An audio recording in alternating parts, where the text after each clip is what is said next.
Hi there, I'm Shoddy. Today we're gonna play episode 5 of Betrayal of Krondor. And we left off, I think we were just wandering around on the roads, trying to level up and find some loot.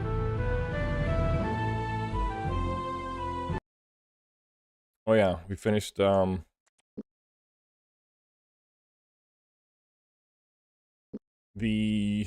tunnels below Sarth and got a new sword and armor for Senor James.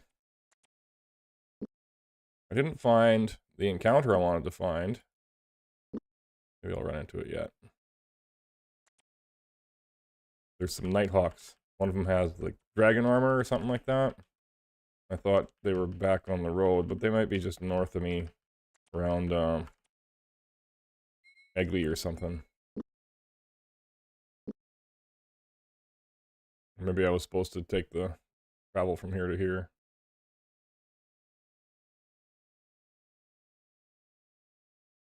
I was thinking about going through the cave at Lamont because Dwarf said it was fixed. There would be treasures. Let's do that.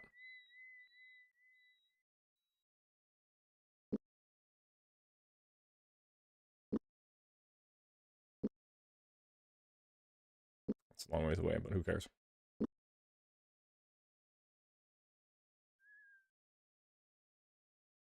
Zoom.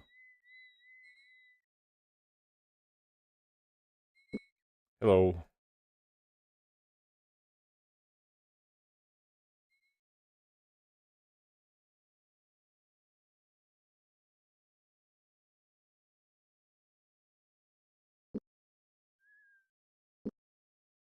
Going back to the cave at Lamont to find some treasures.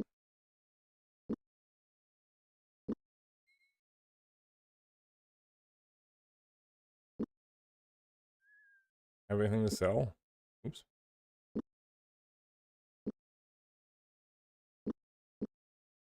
I have too many whetstones.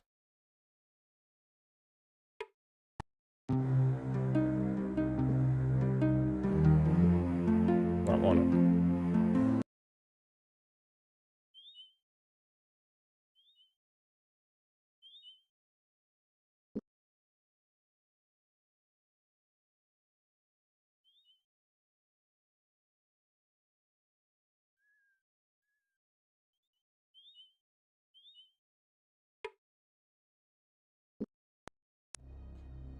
Tunnels were damp, though the silver-seamed earthen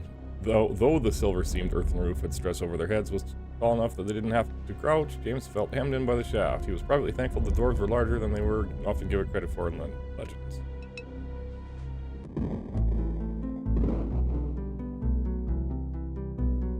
I read this one, I think. Hope you've not come for passes through to Elvendar. We've gained some ground and cleared out a new section of 3 miles or so, but we've a long way to go. After the Brackner collapse of passages, we've been a wee bit busy. Any idea how long a delay we should expect? Even with 100 dwarves flaying rock until they've bashed their bairns in, it'll take some while. The rock's festooned like a cheese rind, and we've to take it slow, else the lot of it'll come down on our heads, and the whole of it gone to waste. We may get some help, though. We've been tapping messages back and forth through the rock, and our cousins on the other side say that the Aglarana of the elves may be able to lend a hand. Surprised we haven't seen many cases of Phrygian fever up this way. They're having problems with it down at the Abbey of Ishap at Sarth. If you're not going to talk about Borgal and call it by its name rights, not by that Keshian bark. Sarth was dwarven? Not the abbey itself, no, but the caverns beneath. It was the greatest emerald mine the dwarves ever delved, the Mac Borgallen Dock. It ran 4 miles in every direction, and part of the chambers ran right beneath where the abbey now stands. I understand those silly priests have stuffed the tunnels to the rafters with books. We still owe the caverns. We'd still own the caverns now, but we've made an arrangement with Jakar Blackpatch when he moved into the keep that had been built over one of the entrances. And Mijakar still owns the mines? Still owns the mine? Makes an aw sound. Majakar. Majakar. Jakar. Aye, if corpses can be said to own anything, he's been dead for a long while. Even as dwarves reckon time. The mines are the property of the brothers of Ishap, though I doubt they know how to get from their vaults to the main passages of the mine. Okay. We should leave it to your work, I suppose. Thanks once more for talking with us. Aye, my pleasure as well. But if you'll excuse me, most certainly we'll be on our way as well. So, how do I find the new areas of this place?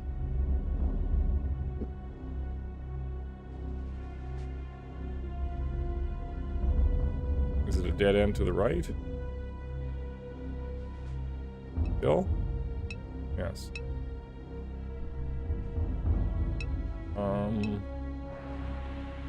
Maybe where the Brackner was? Or was there a second floor to go to? I couldn't go to? It was to the right. Oh, that's new.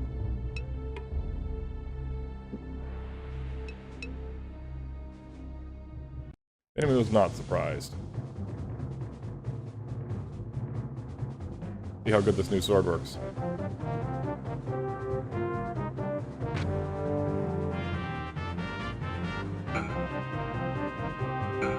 Nice.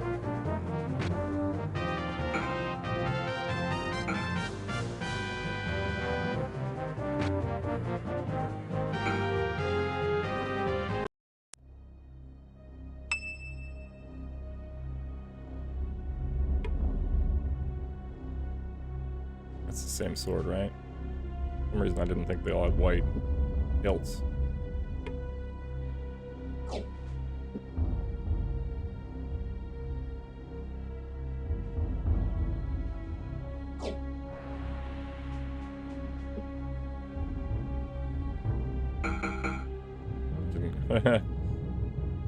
Can't get it back up to 100. Too bad.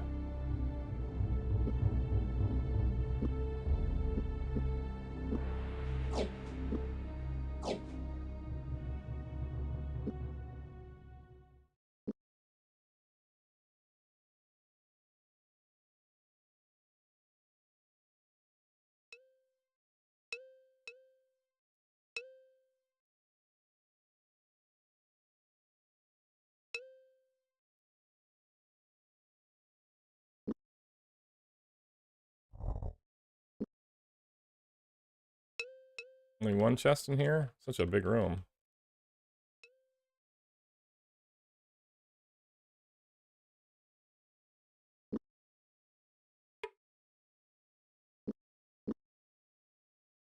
See if it's trapped. It is trapped. Well, we saved it. And we deactivated the trap. Nice. Funny. Don't think I need trouble. Guess we can always ditch it later. That room was new, I think, or I just missed it last time.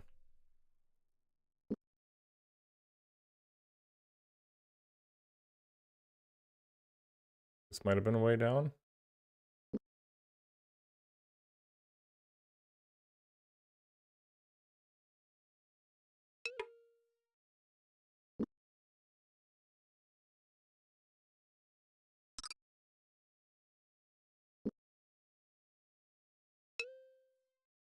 Left or right?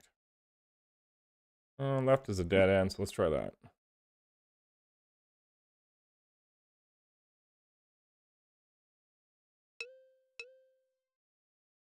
Nothing new in there.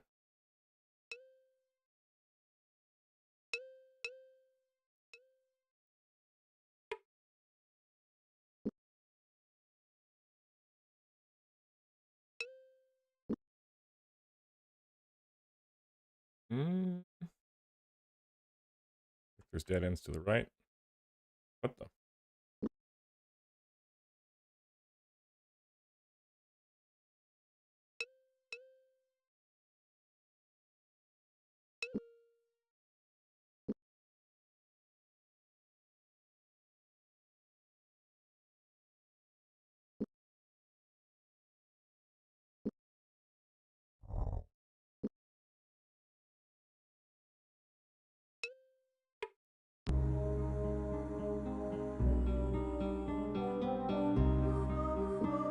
Got that one.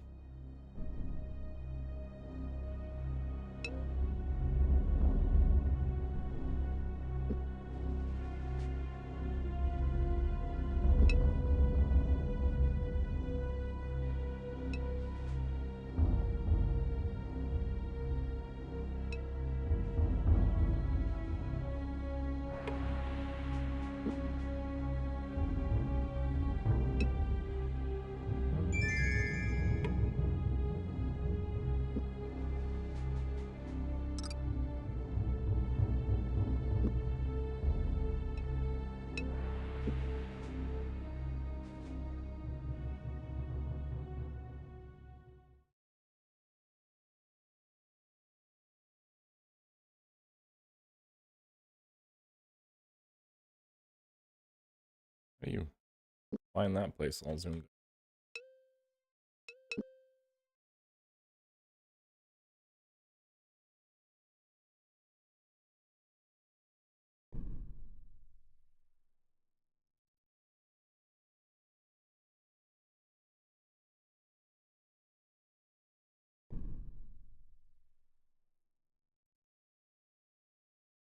Is the exit? New room we found? I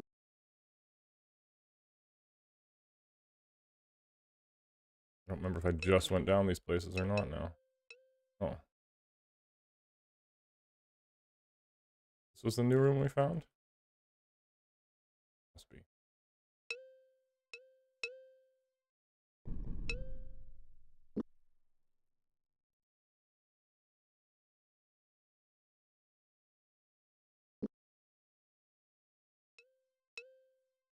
The exit?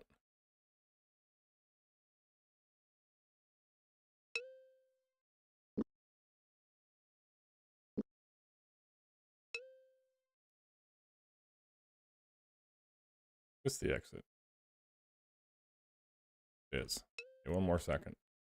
On the other passages. Let's go left and down here.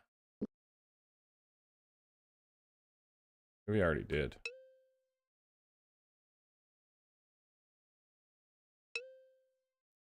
Door with an empty room? Oh.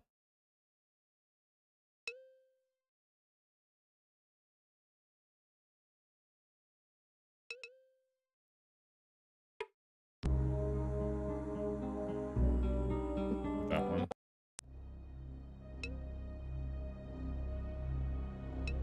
Now this might be new right here. No, it's not.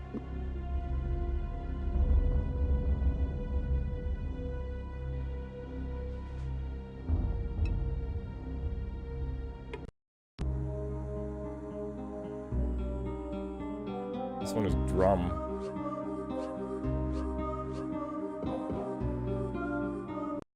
Yeah, I did that one too. Alright.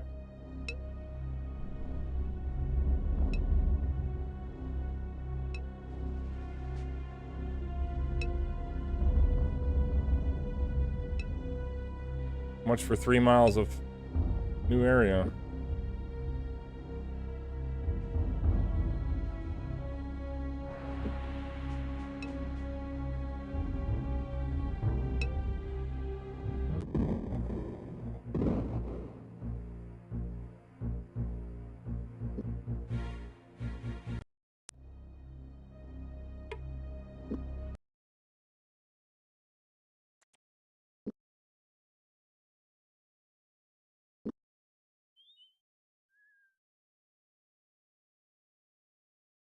While we're here, let's go the other way.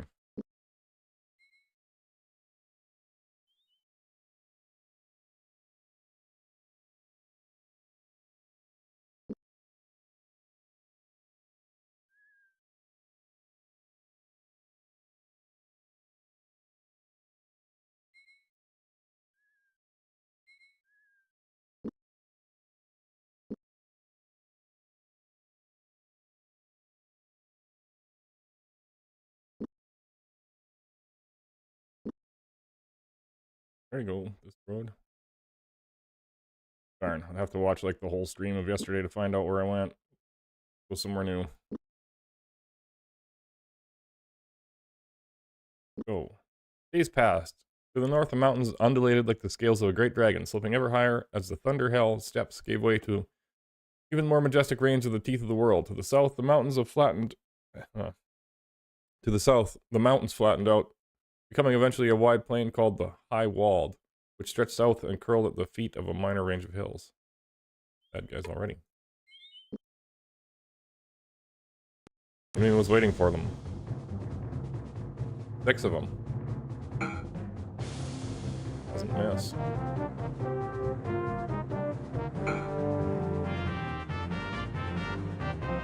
Only I could hit all these guys with a fireball without hitting my own guys.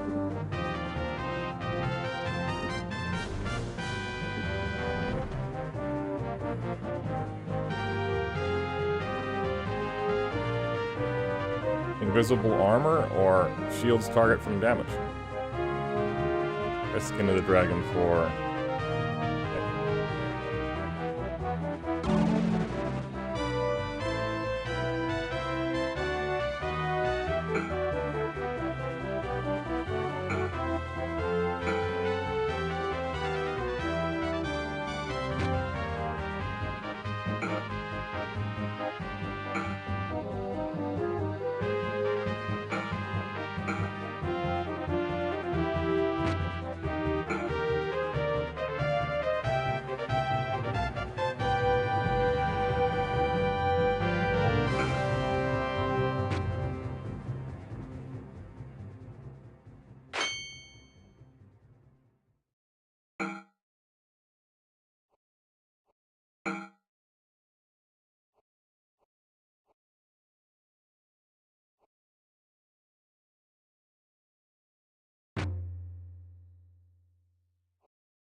Because nobody's hitting...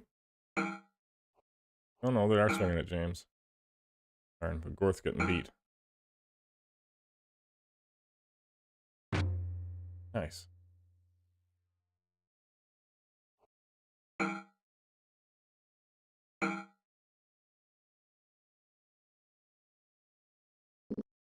Blind, I guess.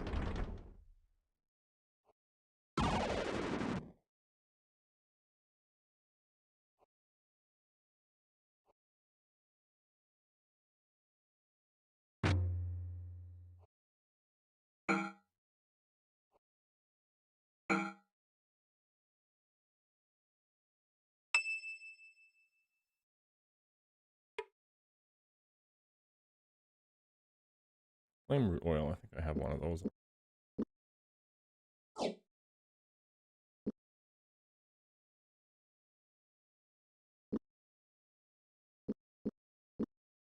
We want those crossbow bolts.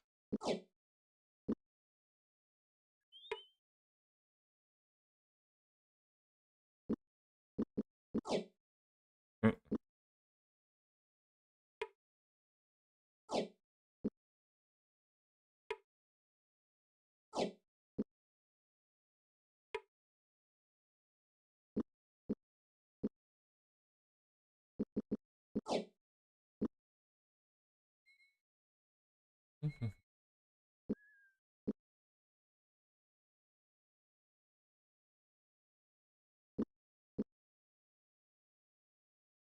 Let's try to find some treasures off the road in the dark.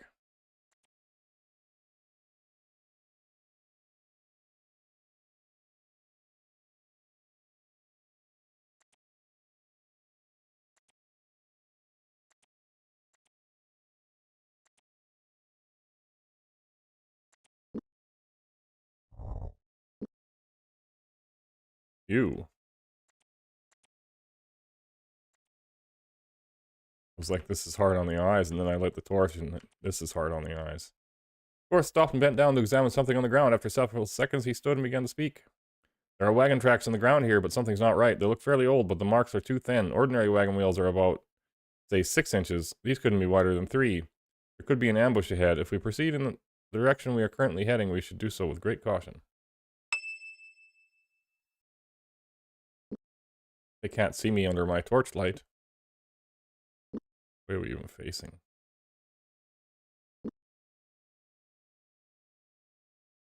Couple houses behind me. How do we miss the houses?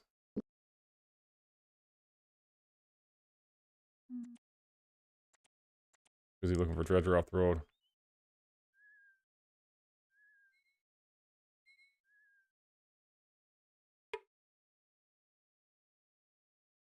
Hmm.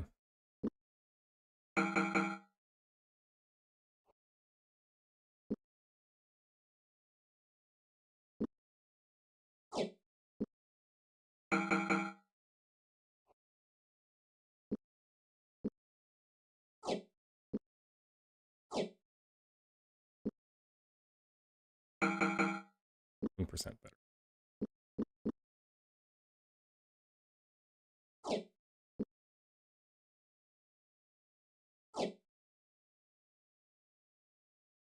Elven corals. James smiled as he examined a single coral. Its shaft perfectly fletched and true, it would fly unerringly to its target, assuming, of course, his opponents would do him the courtesy of standing still. 9 and 15. Right.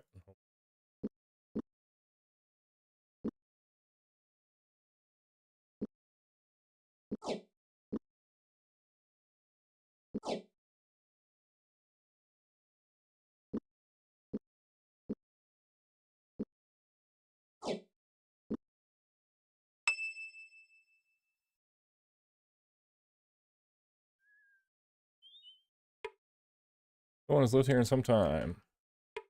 The barn smelled of alcohol. Investigating, they discovered a man propped up against the far wall, a bottle of Keshian ale laying next to him. The bottle was open, and half the contents had apparently spilled onto the barn floor, where it had been soaked up by a small pile of fresh hay. The combination was quite pungent. The other half of the bottle had apparently spilled onto the owner, for he was out cold and snoring loudly. Come on, let's let him sleep it off. If I come back in the daytime, that'll be different.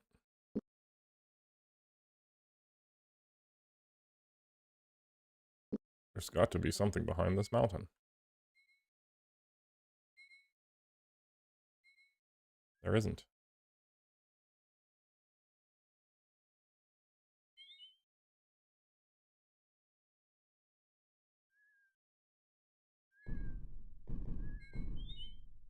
Find any of the mountains.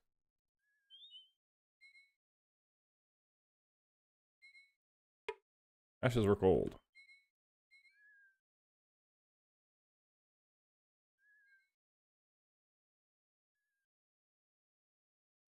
Crevice was occupied. Standing away from a clutch of bushes, Squire Philip impaled them with a fresh-faced glare while he refastened the cinches of his pants, deciding that his dignity was not irretrievably beyond repair. He politely tucked in the tail of his shirt while he dressed Owen.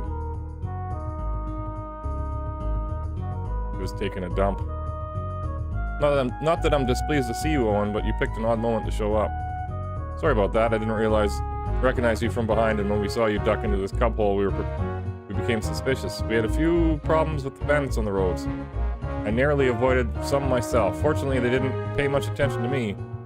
I don't think Father would have been too pleased if I ended up ransomed. Did you ever find that chest you were looking for? A bit of a disappointment. As soon as I had the lid up, I found it was empty. I should have expected that someone else would get there before me. Luckily, our bandit friends plundered it. Should Uncle and I head to the east, we might stop by High Castle for a while and see the sights. Not much to look at. It's a typical border town, and the only thing of interest there is the castle itself. I understand that Prince Arutha paid for some of the newer fortifications there after the Rift War, but all in all, I wasn't much impressed with it. However, I have to admit they had a nice armory there, and they keep some of the prettiest swords I've ever seen in stock. Not certain, but I think I may have mislaid a very valuable belonging of mine. Might still be there. All right.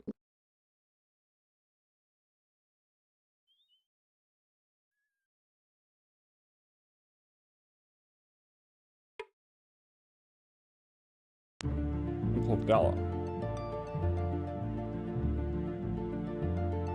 Got 1, 2, 3, 4. This is the fifth. Better remember where they are because I gotta go there.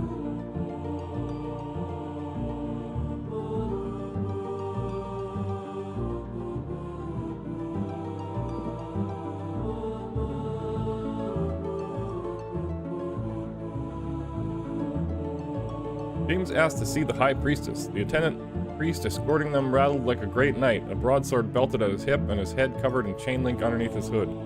They passed other priests in the temple who were similarly attired. The whole of the religious order seemed geared for a great battle. When at last they entered a small room, the burly priest nodded towards a large paper triptych which stood near the wall. High Priestess Risa will see you after she has attended to the sick one. I will return after your business is finished. A small whimper came from behind the shadowed screen, but was quickly shushed by the High Priestess. After a few moments, a lightly robed figure moved out from behind the screen, a bowl of gruel clutched between her small hands. High Priestess, James ventured. Seeing James's surprised look, the woman smiled. Let me guess, I'm not as you expected. Many of my faithful think I have talons, eyes of fire, and a sword sheathed at my hip. Moving to a small table, she set aside her wooden bowl and spoon, snatching up a towel to wipe broth from her hands. People misinterpret Dala's role in the balance of things. While she guards those in battle, she also guards travelers as they sleep and looks after those in need. At the moment, I would value far more a bag of grain than I would all the martial skill in the world. James blinked. Why is that, High Priestess? Our stores are nearly empty, she replied. What food we have given out to the poor has been stolen by thieves who have taken advantage of our generosity. We can't get any grain to be milled soon. We will have to turn away children who have no other source of food. We might be able to bring you rations. The High Priestess shook her head. We can't store rations, not for long. We need a bag of grain. In exchange, I think Dala might bestow you a boon, though I can't presume upon the goddess's favor without consultation. I would speak to you more, but I have others I need to see today. I understand, James replied. Thank you for your time. I don't know where to get a bag of grain. Maybe we'll run into one.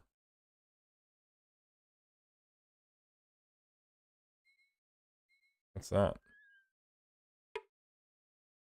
Owen pawed through the thick limbs of the bush. The small colored berries made his fingers warm, and he instantly recognized their restorative potential. He called the others, help me see if there are enough berries here to fill one of my spare vials.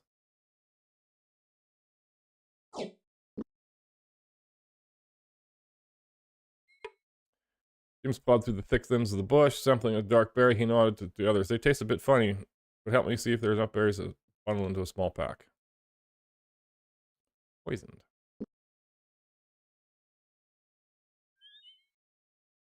Uh-oh. A pebble tumbled down the cliff face. Puzzled by the seemingly random event, Owen glanced upwards, then back down to the ground. On closer examination, he realized the pebble was in fact a very dull brass button. Before he could cry out, ambushes fell from above.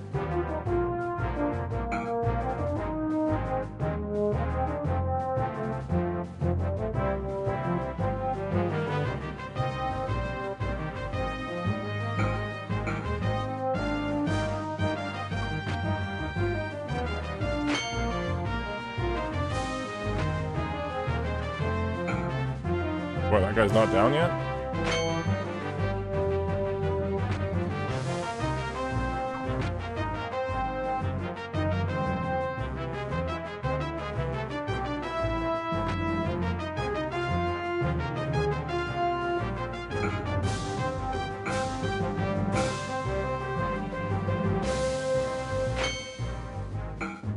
James hasn't hit a thing.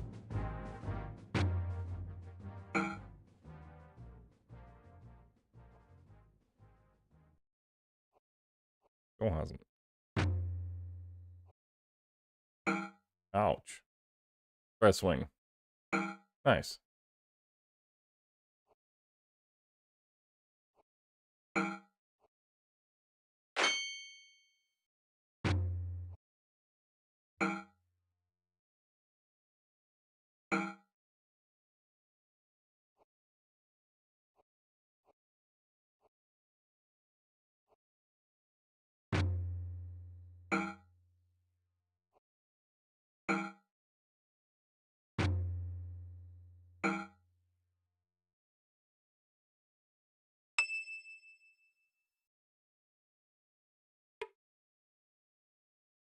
Another whetstone.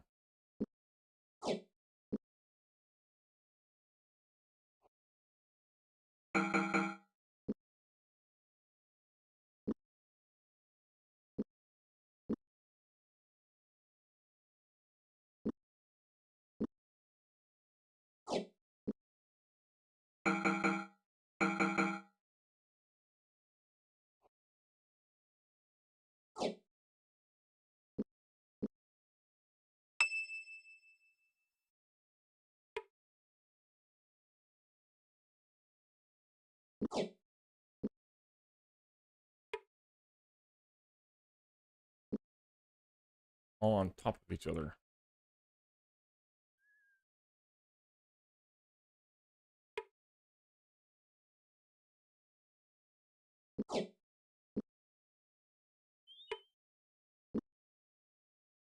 Two, three. I think that'll be all of them then.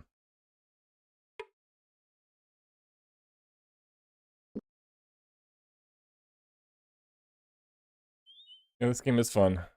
1993 or 97, I'm not too sure. It says conflicting information.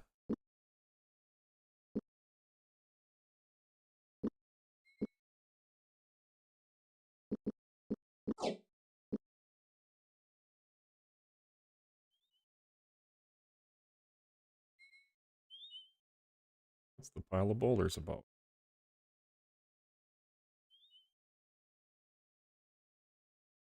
Like searching off the road for treasure. I found some.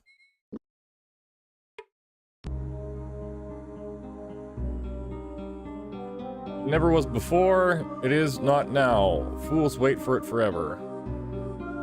The future, maybe? Not supposed to be you anyway.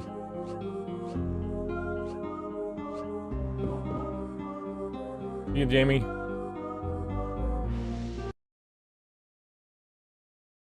Is this medium bow better than 15 plus coral, 5 plus coral plus squill? Better than this one? Oops. 20 plus coral. 5. Oops. This is more accurate, but the other one hits a little harder.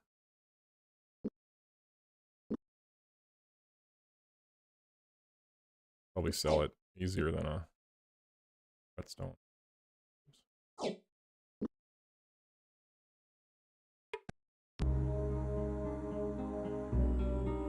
It is too much for one. 2 is meant for. What?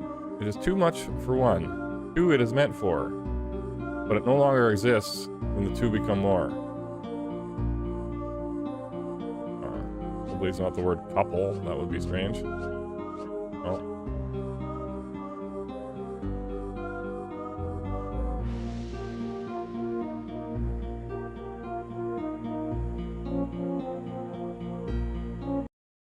Come back to that one.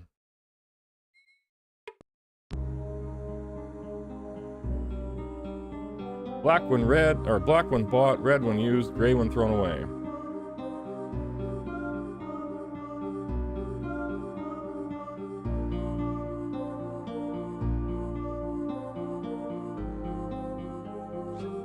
I don't know, is it gonna be paper, but no. Let's just remember in that black and white and red all over newspaper.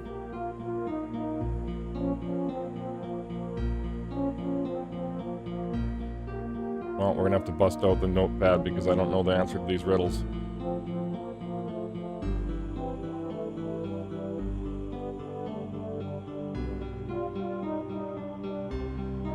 Beeple.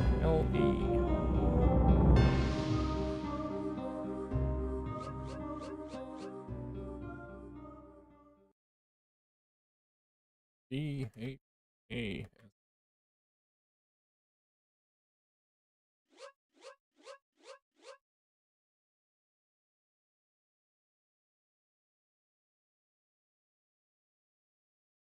Is it gonna be coal or something? Coals? No. Seem to fit.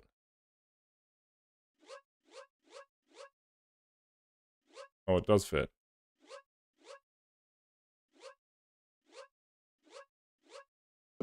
Nice.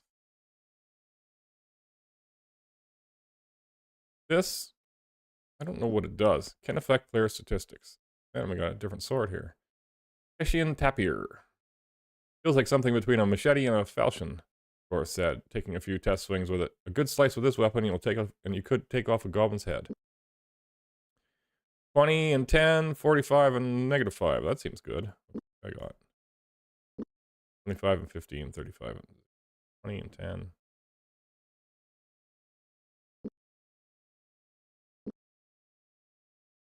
Yeah, it's better than this.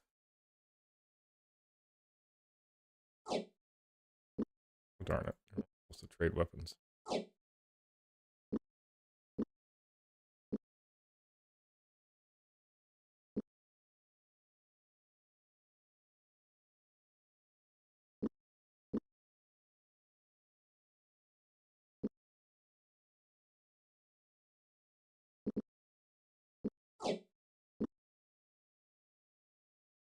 Isn't enough room.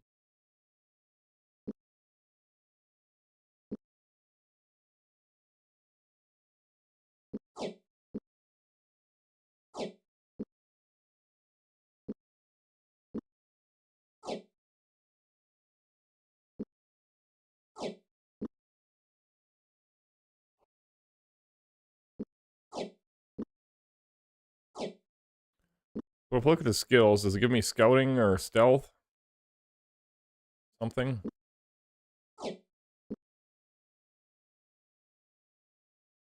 I didn't see what it gave me.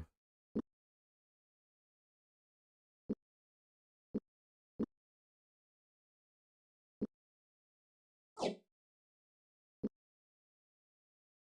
let's go back to this one.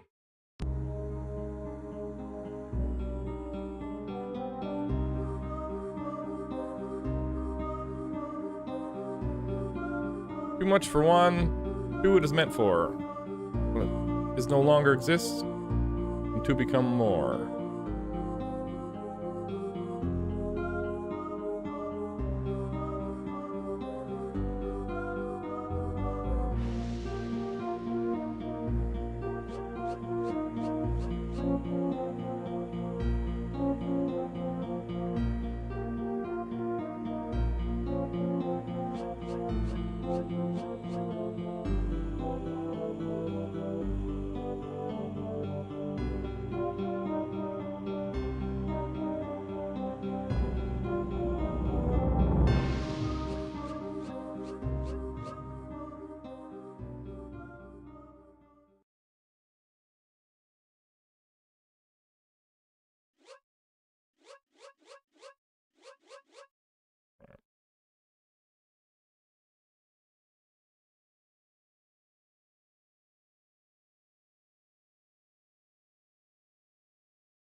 I'll just stare at this for a while and hopefully figure it out. I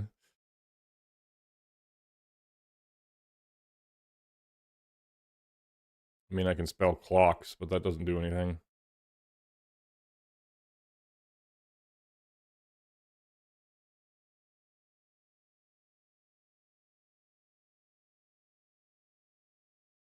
Clocks?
Fix?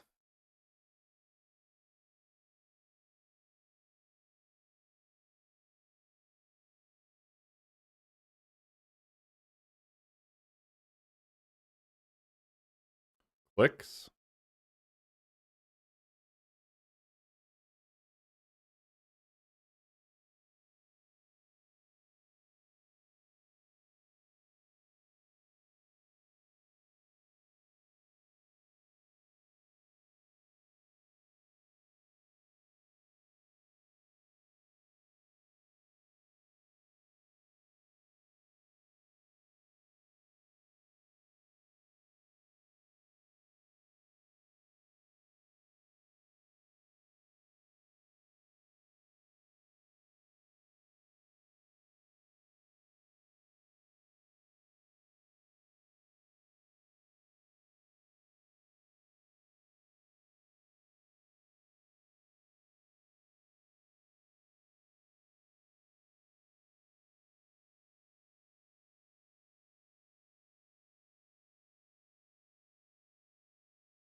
Eh, I don't know.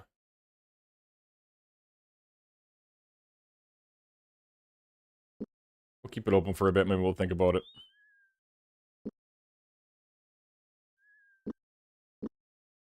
Remember what this is.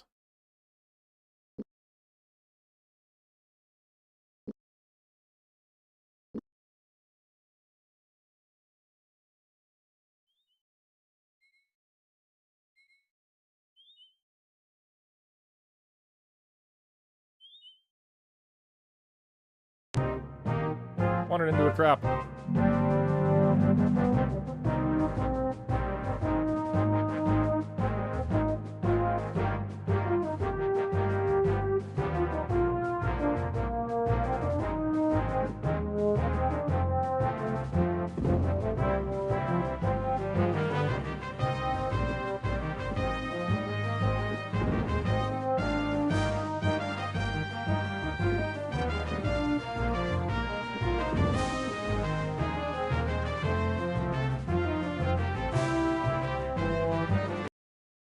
Made it. There's a pile of rocks back there by the road we didn't get. The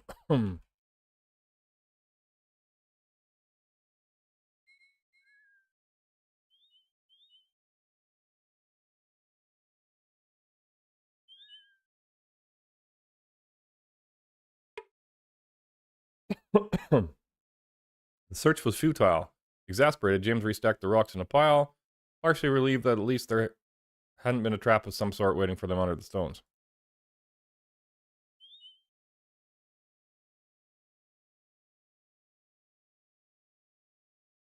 Who it is meant for?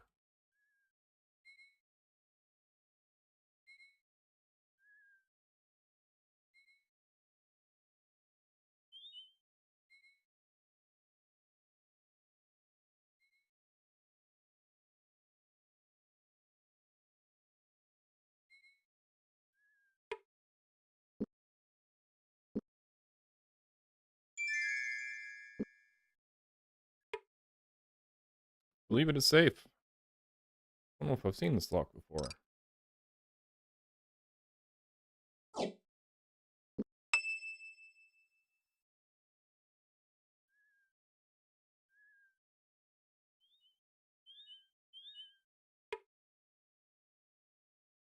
Dang. Goblin sticker. More than just a peasant's weapon, the goblin sticker was made to be wielded by hardy men accustomed to heavier blades. Numerous hammer marks are visible in the iron grade. Evidence the weapon was had likely been forged with only a few hours' notice before a goblin raid over the kingdom's borders. 15 and 10, 29 and 0.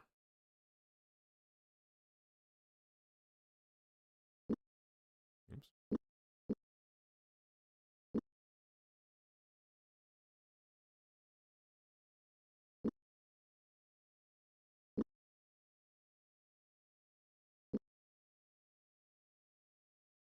Worse than all the other weapons I have. We can sell it.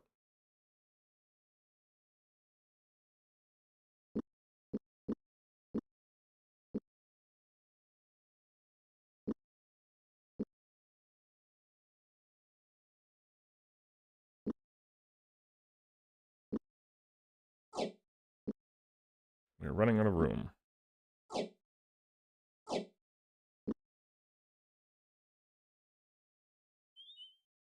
The barn. James pushed on the barn door. The door is jammed, he said to Owen. Come here and see if you can help me open it. Together, the two men pushed, first with steady pressure, then with sharp, pounding thrusts. Finally, after several minutes of effort, the door began to give. Then, with a grating metallic shriek, the metal hinge gave way and the door swung over into the barn. Pushed open the door of the wooden barn. Inside, he found stalls containing a standard mixture of animals. The floor of the barn was covered in the pungent mixture of hay, dust, and animal dung that made his eyes water. He was glad when he left a few minutes later. Okay, well, push the door open. There's nothing there.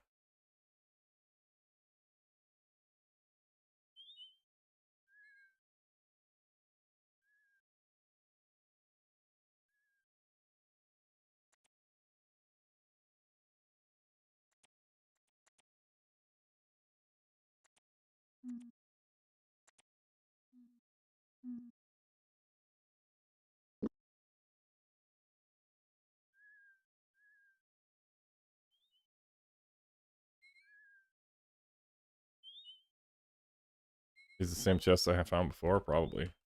Suppose we can stare at that puzzle for a little minute longer.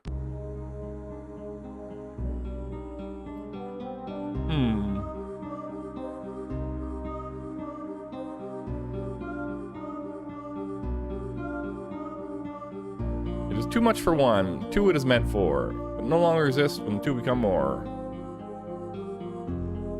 What?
Tricks fits in there.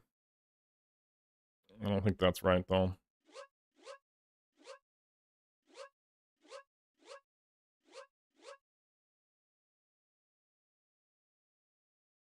Box fits. I don't think that's right, though. These are just words that fit. Docks.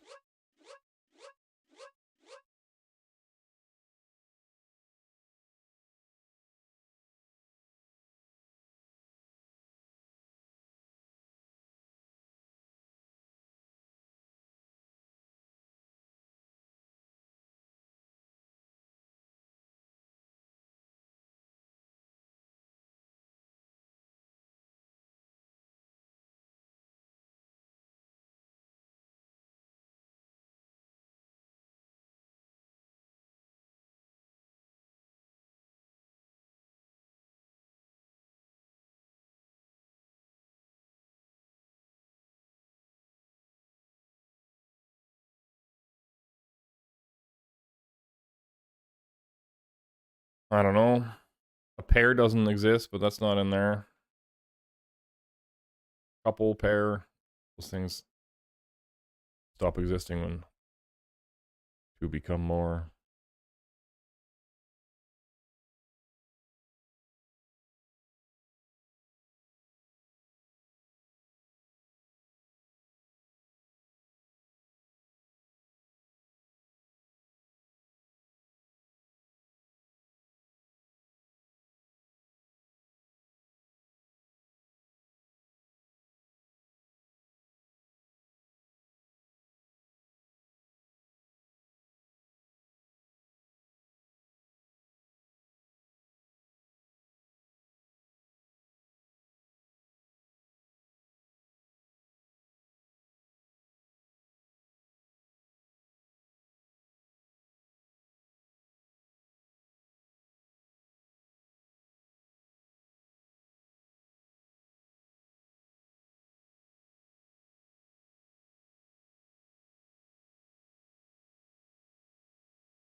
Bad guy?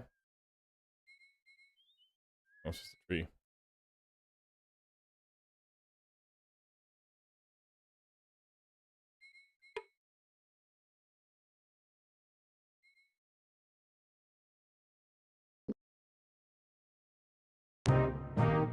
Good time to save.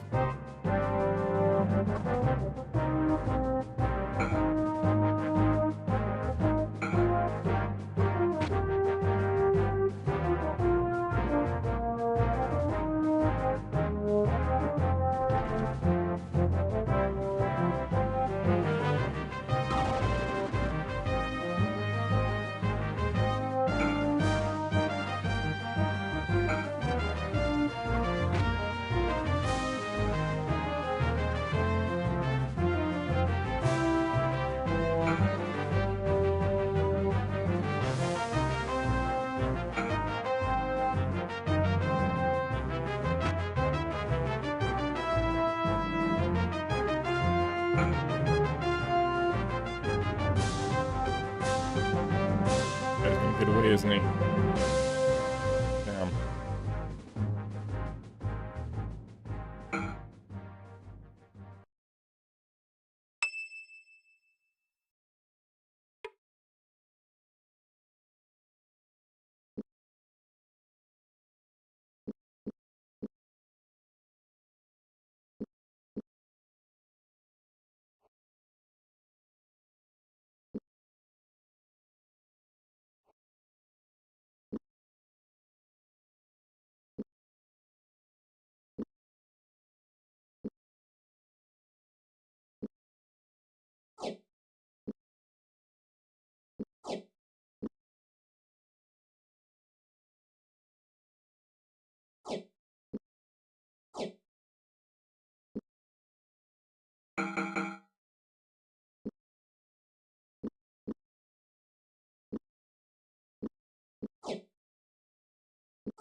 Place is abandoned.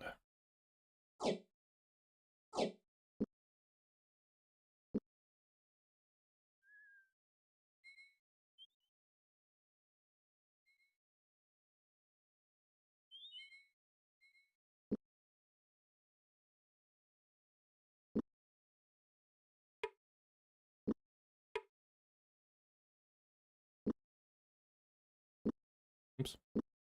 Guess I could use the guitar. Practice lute.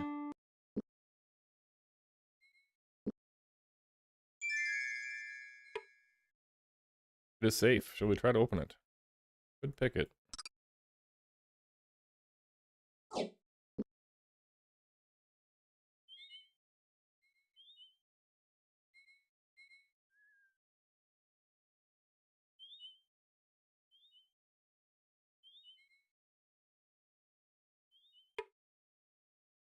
Those look like some strange guys. Ogres, or are they mages? Pass them right by, shall we? Just walk right through them. There we go. The advantage was lost. Kind of barbarian. They can move pretty far.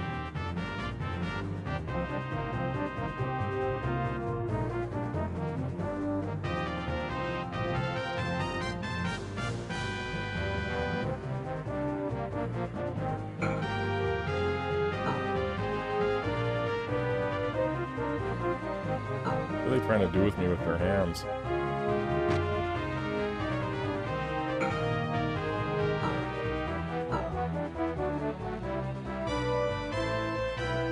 Oh, you're not allowed to run.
Held point.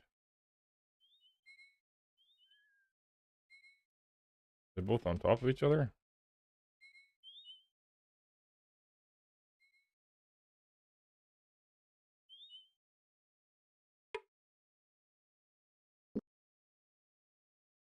Yeah, no, there is two, okay. They have nothing. James knocked on the door. Presently, a stout woman answered, and after a short exchange of pleasantries, ushered them inside. My husband is in the other room working on a new pair of shoes. I'll tell him you were here. She disappeared behind a cloth curtain and apparently separated the living room of the house from the work area. The curtains parted again, and a smiling man entered the room. Why, yes, gentlemen. Have you come for a pair of shoes? Perhaps you'd like a pair for your lady friends? I'm working on a new shoe design for the ladies of high fashion. Built a pair of shoes that had a thin 2-inch heel. James frowned. Wouldn't it feel like you were walking downhill all day? The old man looked at James, then back at the shoe.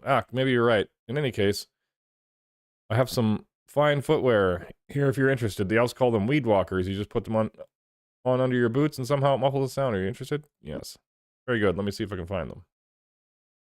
For free? I'll take them. Who doesn't have weed walkers? This guy.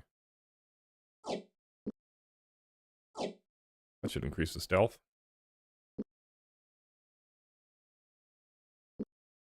Fortunately, Owen, you're going to have to drink some potions. Does anybody have extras? 3 extras over there. 1 extra over there.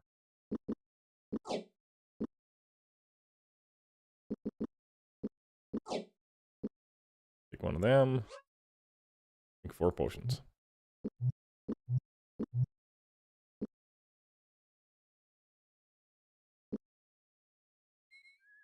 Maybe there's a tavern here and it'll help him hit.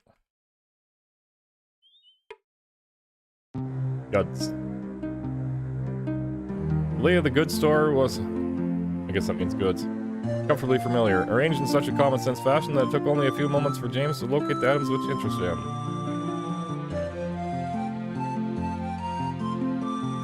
Hide the notepad for now.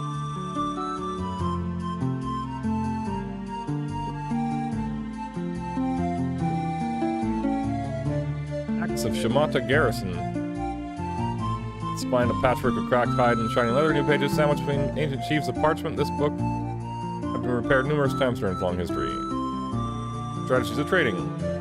So the book had been bound and finally... I think I read this one. 6 scores, 30 gold. Silverthorn anti-venom. 1 cent.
What else was I looking at? This.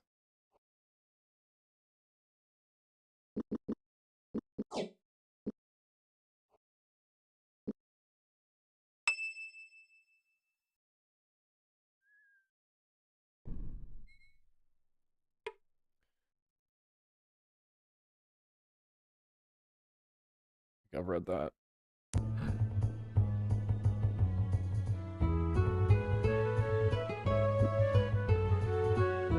Maybe we'll rest before we try the...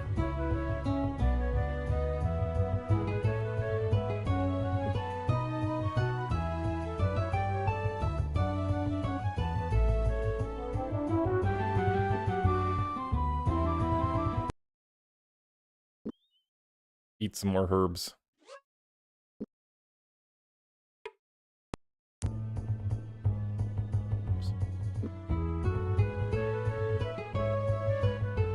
Do I stay the night again?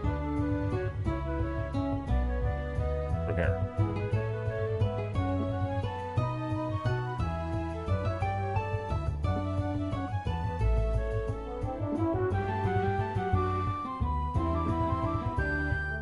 Hurry up and heal, Owen, darn it.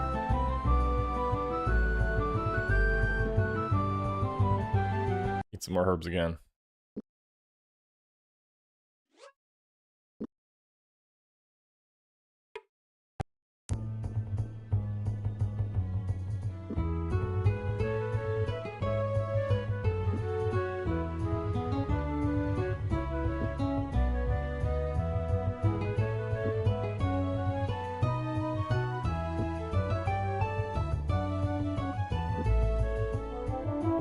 Just healing a bit now. Get some food.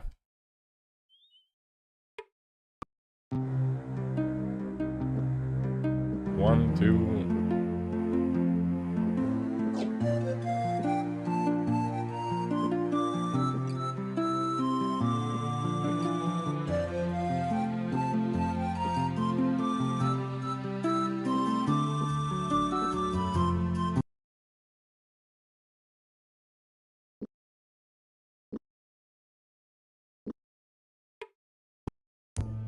And we'll get him to full health.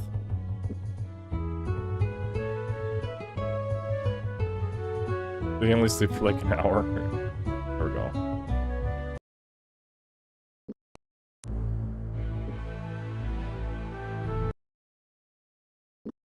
For both the saves. I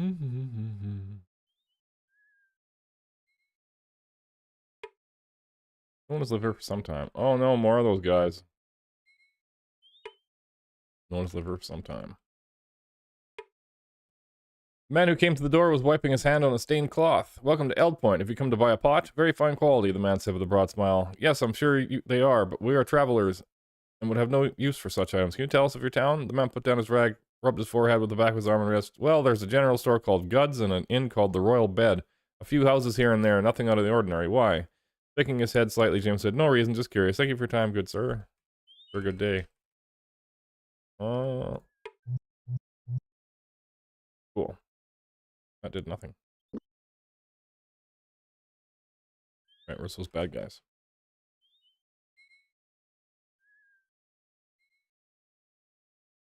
They were right here, weren't they? Yes. The creatures howled. Startled by the sudden assault, they thrashed about angrily as James's stomach tied itself in knots. As many times he has found himself in a fight, he could never shake the feeling he was about to die. Oh my. It's probably a few too many of these guys. Alright, Owen.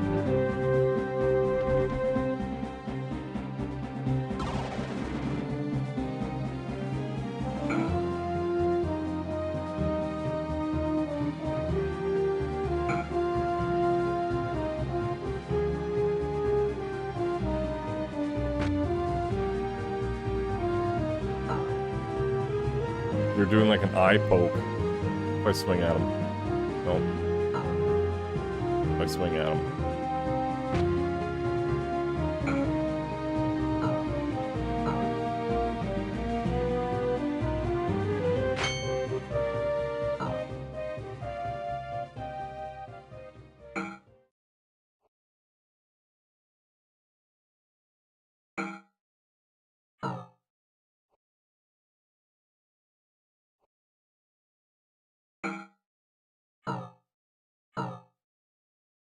My eyeballs.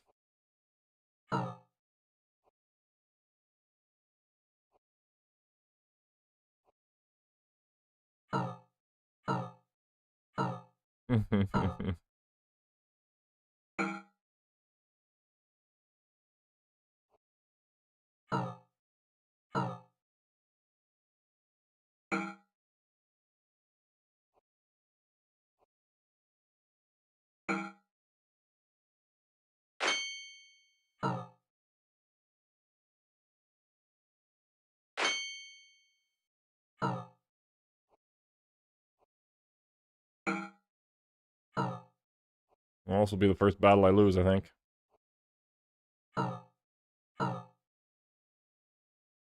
Gorth gasped, pain sapping his strength. He was unable to rise from the ground, but dimly he perceived his attacker moving closer, perhaps to finish him off. Perhaps for some other less savory purpose. Bastard, James whispered, his vision beginning to dim. Limbs Kragma, curse you. Death came swiftly. I don't think I'm supposed to be here yet, so... I wish I could finish, or figure out that puzzle.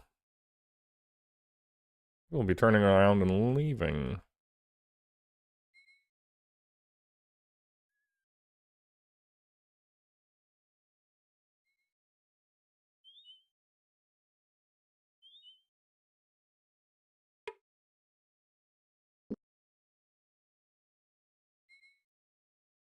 I want any of this stuff I left on the ground. Oh, it's already gone.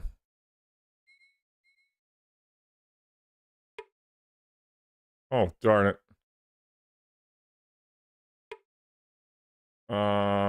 Let's reload so we can read that. I think she thanked me for opening the rusty barn door.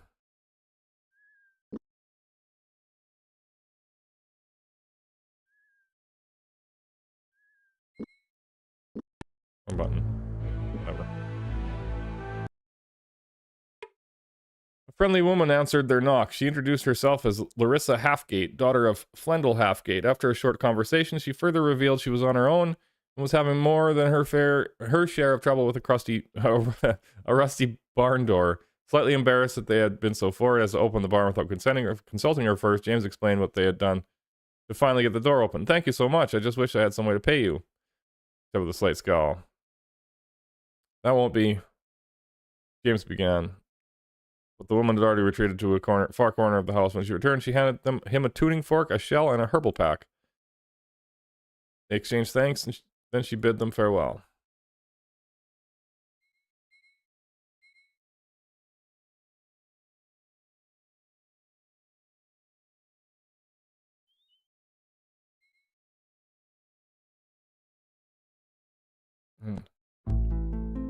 Squire Philip. Grain.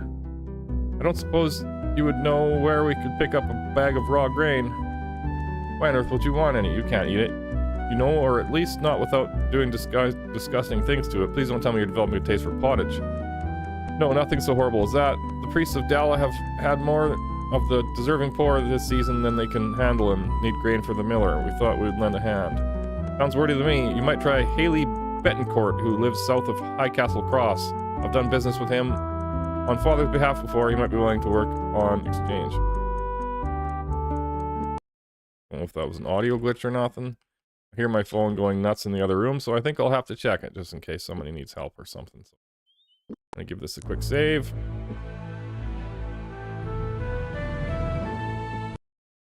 And you can visit my cool AFK screen. I should put the cat on it. Maybe we'll put the cat on it.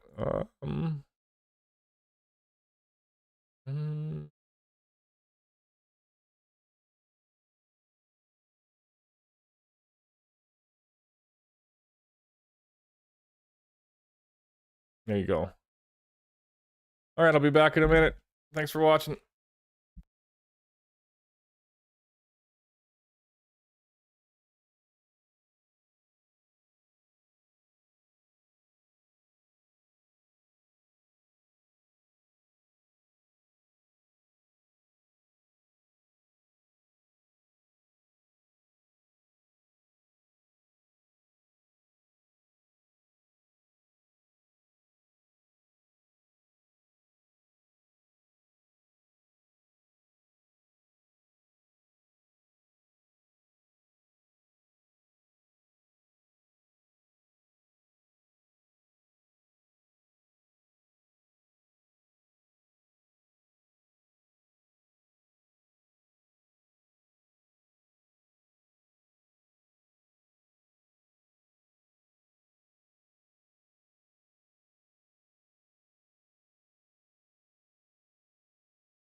Alright, I'm back.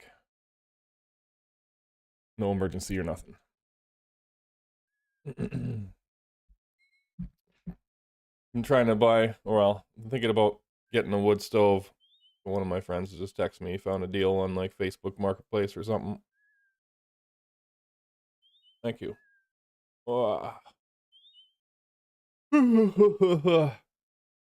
Now, what were we up to? We were leaving. Where was that high castle place? I think it's probably further east. Yeah. We can't make it east because there's some sort of hairy cavemen with sticks and eye pokes in the way. The wagon tracks, yes.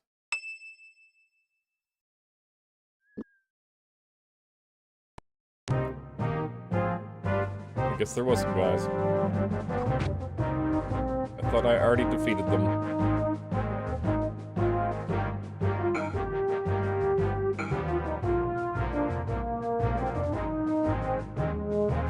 Let's try the biggest fireball we can get right in the middle of them. No!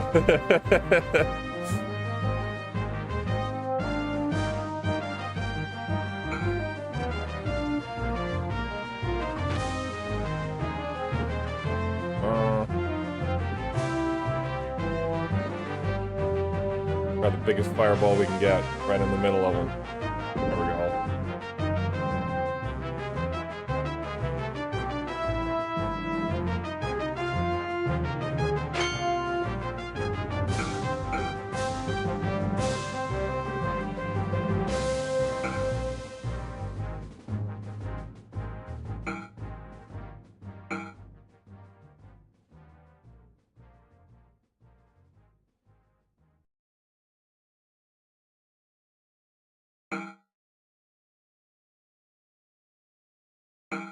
I think the accuracy must not count the enemy's defensive skill. And then when they start getting low stamina and health, they lose their defensive skill, so it's easier to hit them.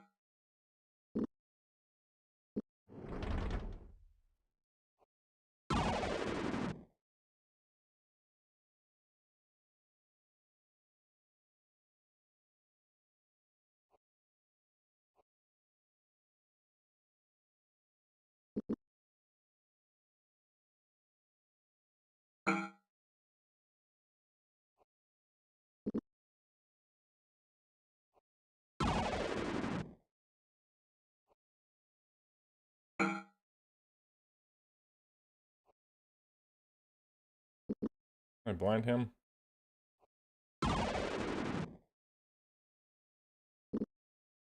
Hit my own guy.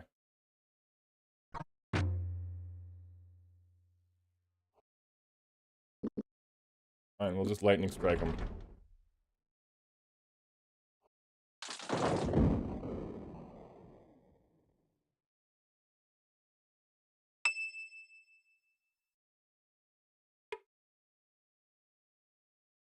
They're whetstone.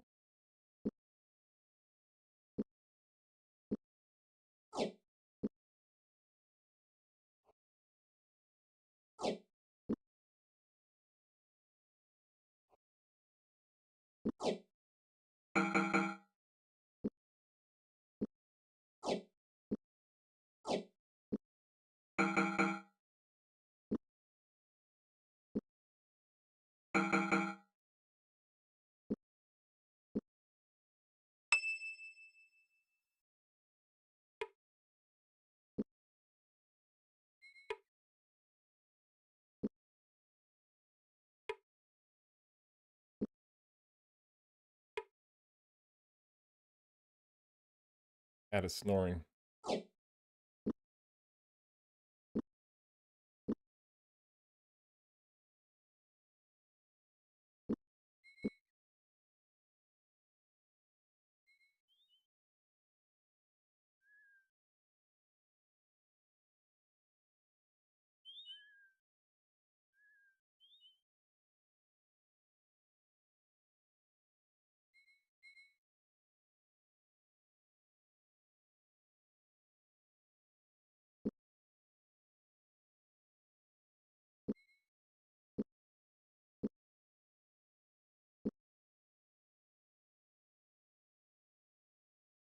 We didn't go north, but I think maybe we did and it turned us around. Let's try it anyways. Go everywhere. Hillman Pond. Looking for the sword. No use for such an item.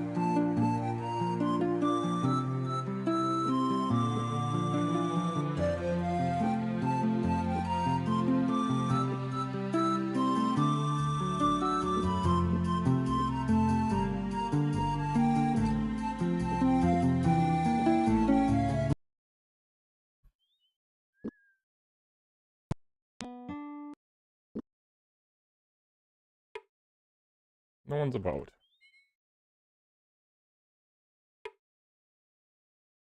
We've moved on. Place is abandoned.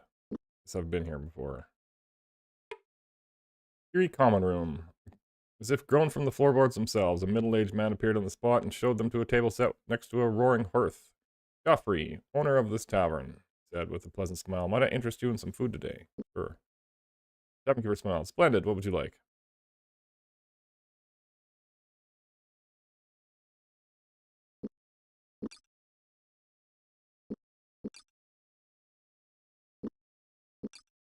You know what? Let's have one have a drink of brandy. That doesn't do anything, I guess. He's drunk 18%.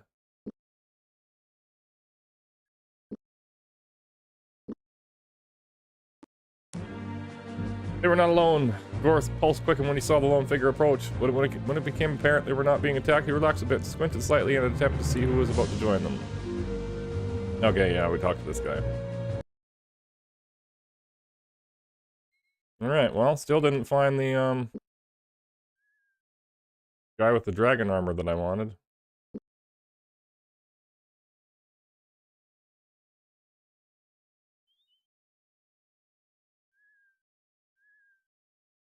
Zoom.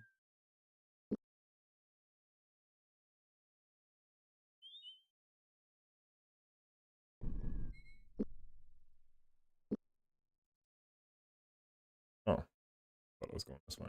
Doesn't matter, I guess.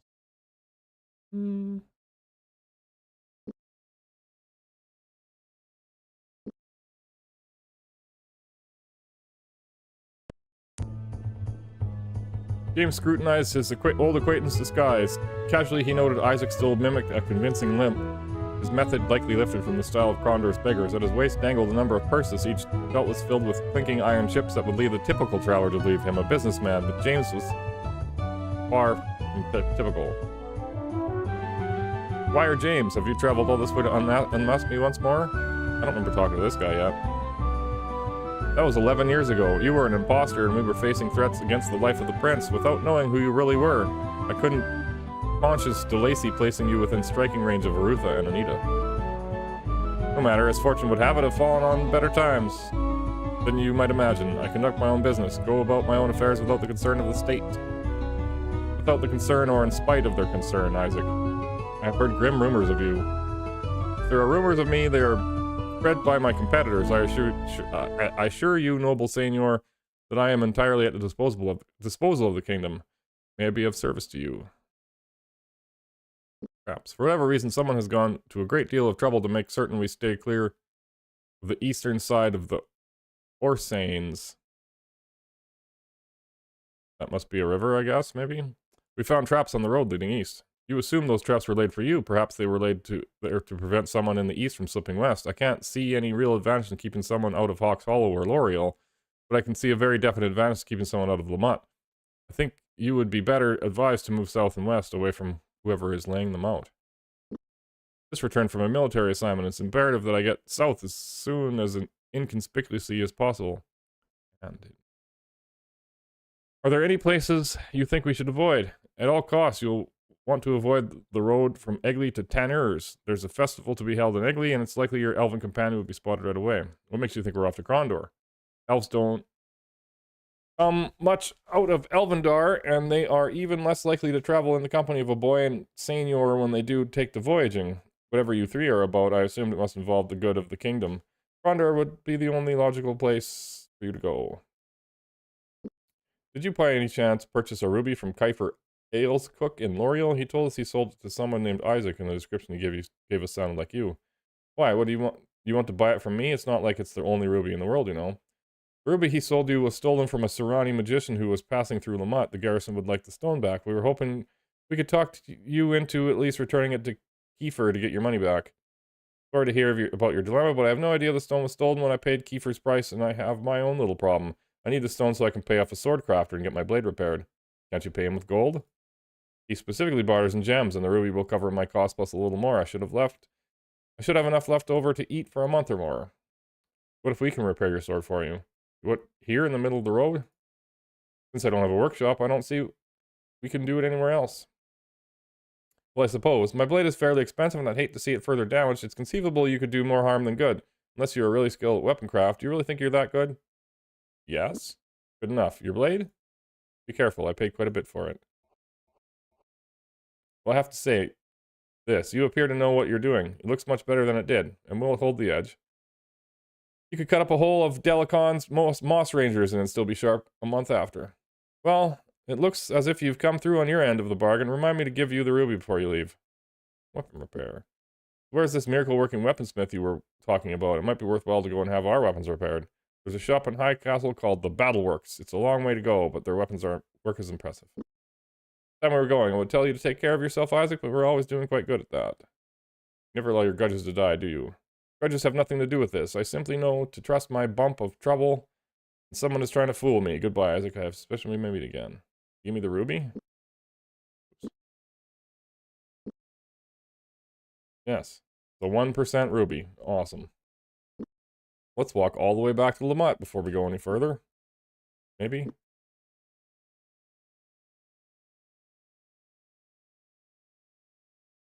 I guess.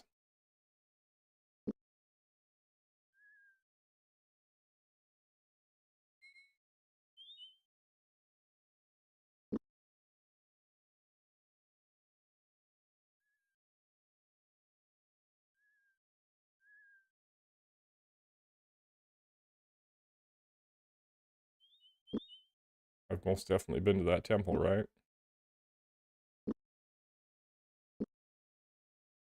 Yes.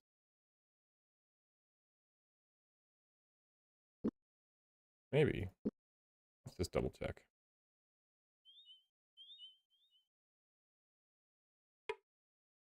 With Gillian. Yeah, okay.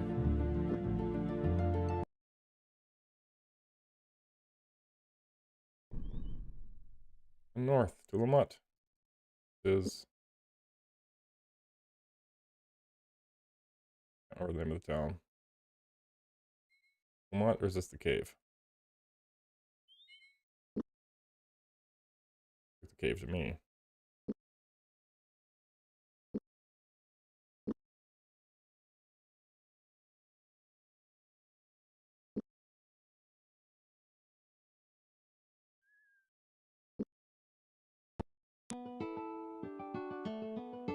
Read that one.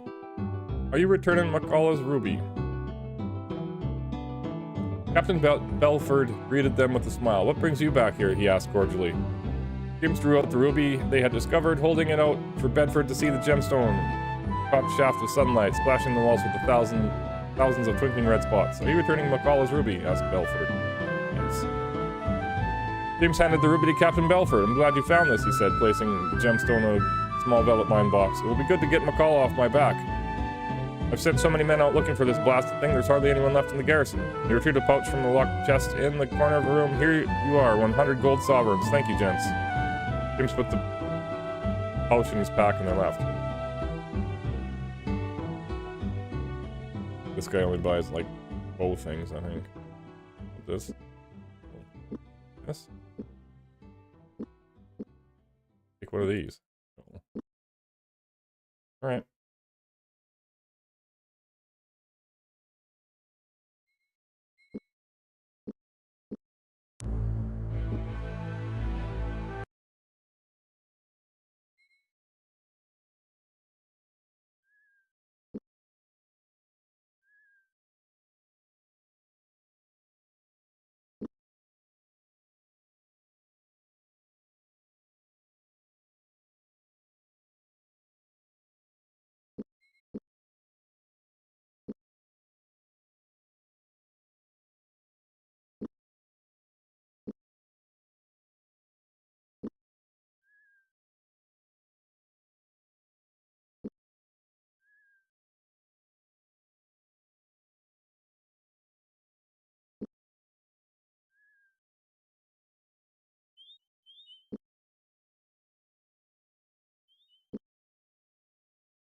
We'd run into that guy again around here.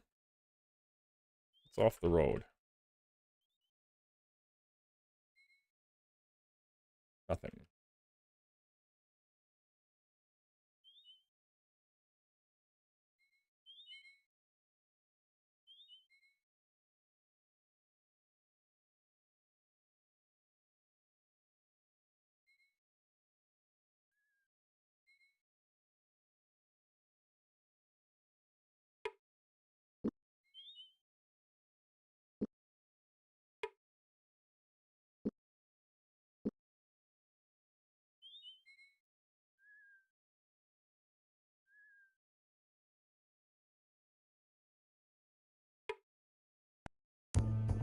Dusty Dwarf Inn.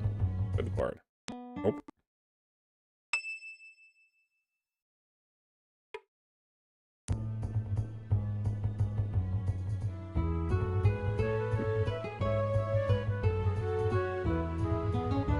Let's stay one more night, get full HP.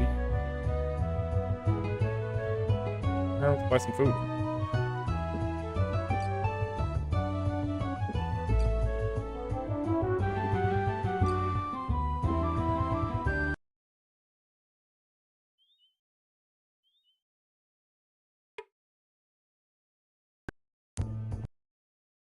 Somehow the hitbox. Door's locked. Oh, it's Lucan. Woolen Man.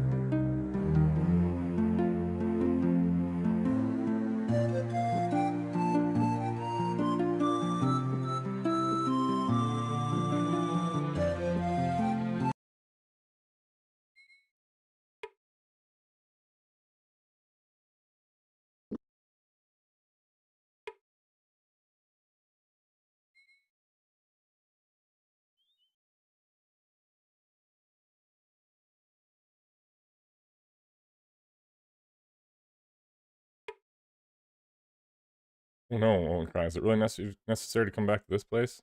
Hey, take another look around, Gorth replied. You can stay out here if you like. Must have had an encounter at that place, can't remember. Isaac.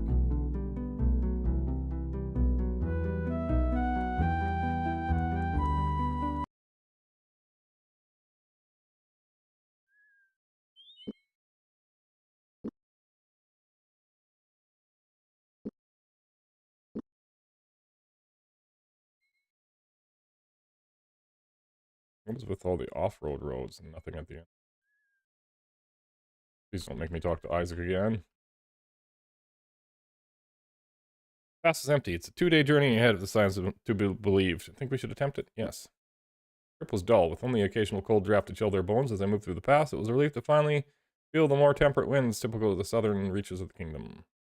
What is that?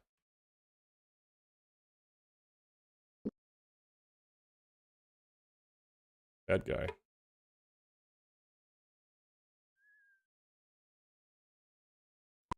Her attack was unexpected.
Up and down they go, but never move.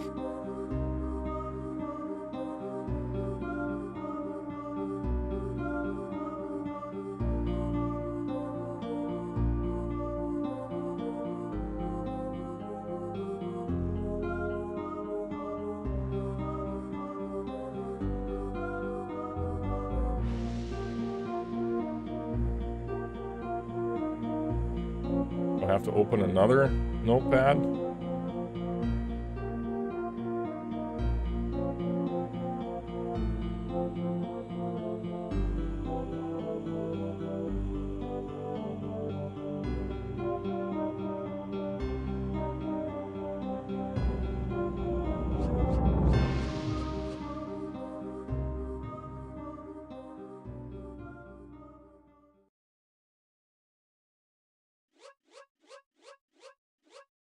Stairs.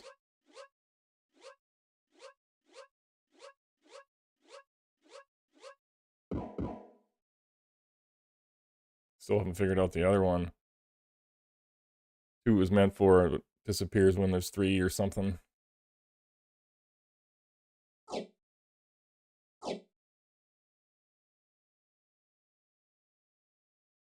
Huh. I am requesting that as many Moradil soldiers as possible be moved into position in the town of Tanurs. Immediately, we are anticipating the arrival of Gorth and have orders to kill him. Make certain he dies if he attempts to move down the eastern roads. Narab. What was the other thing I picked up?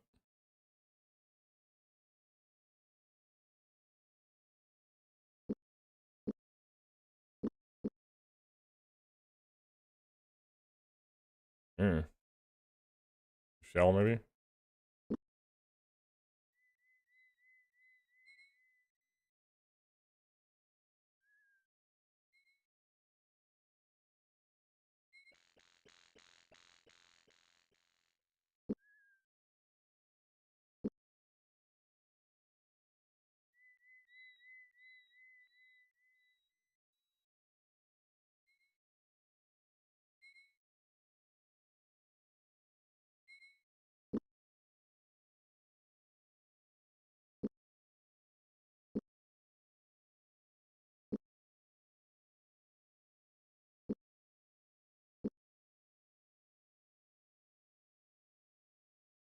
It's probably a temple I haven't been to. Of Silbon. 1, 2, 3, 4, 5. I guess I have been.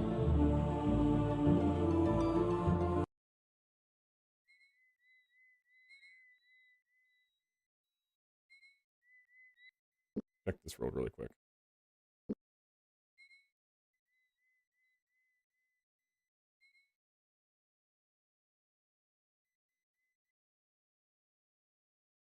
Cancel.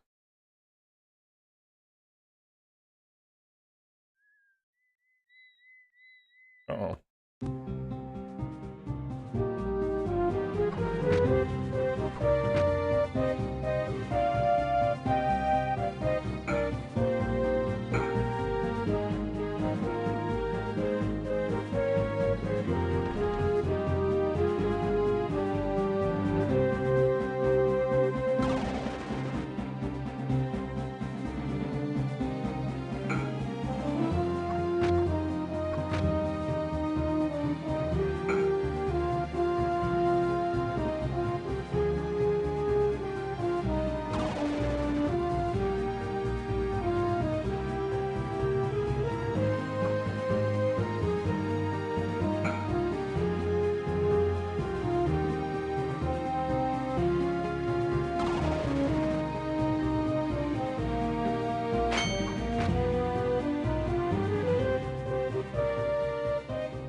I blinded that guy.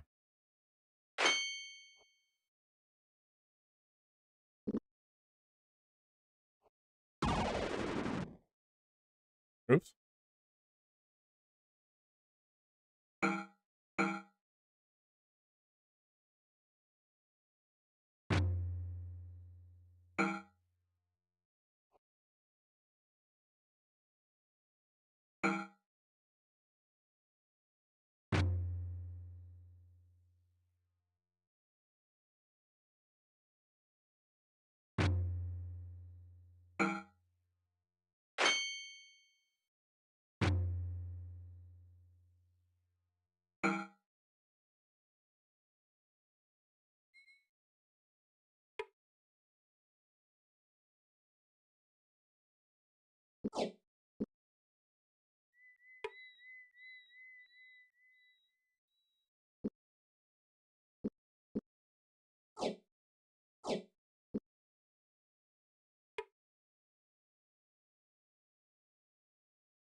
Let's handle those potions and stuff to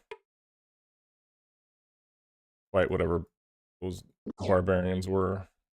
Tried.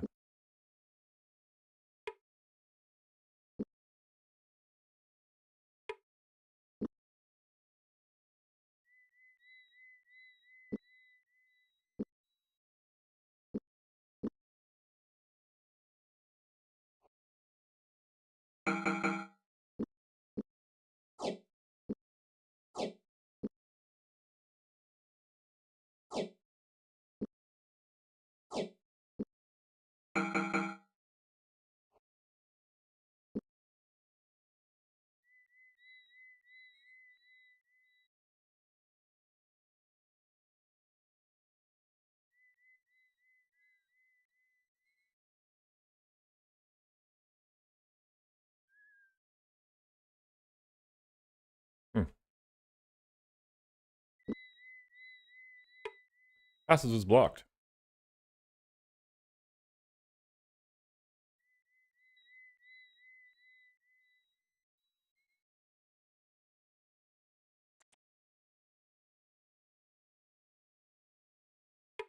North to Dimwood.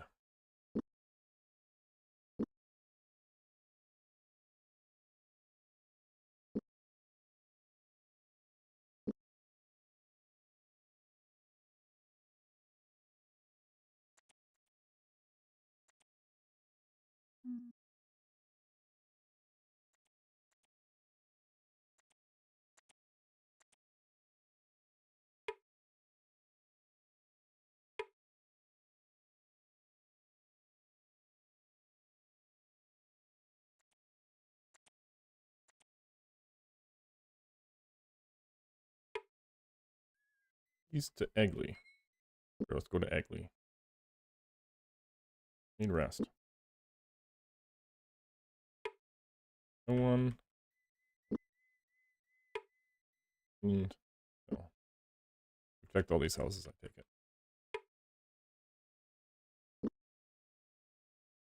Very special key. Well, I haven't tried that key. Nope.